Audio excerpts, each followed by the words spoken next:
So yan mga sir, ito pala yung knockdown regulator natin na binibenta ko. Yan.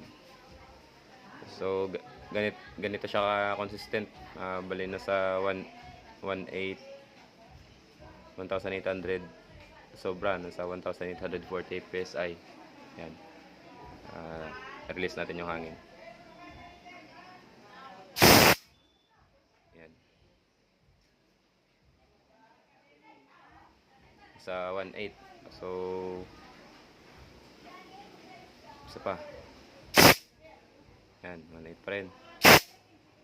Yan, 18. So 18 yan. Pag matagalan to ng 20 seconds, 15 to 20 seconds, akyat yan ng sobra sa 18. So ayos yan, consistent ito.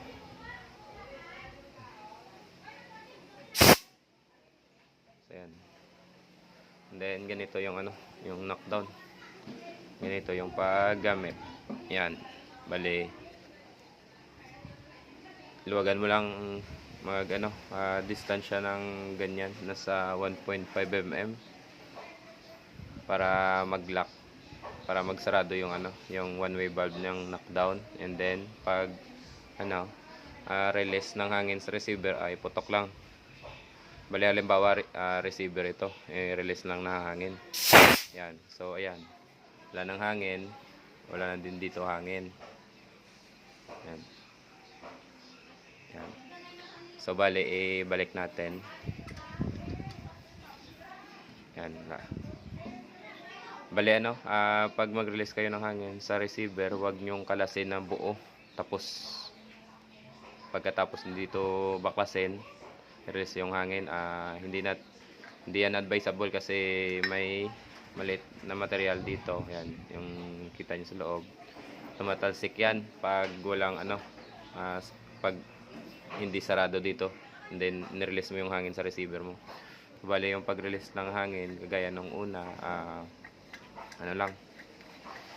Bali pag luwag mo dito nasa may distansya na 1.5 mm, wag i-release mo agad yung hangin dito. So yun yung safety ng paggamit ng knockdown.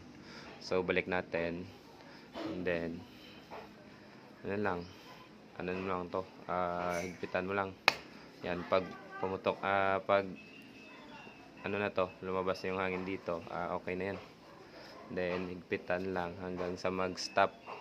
Wag nang higpitan ng todo hanggang sa maglapat lang yung yung brass tsaka yung housing ng regulators. Yan.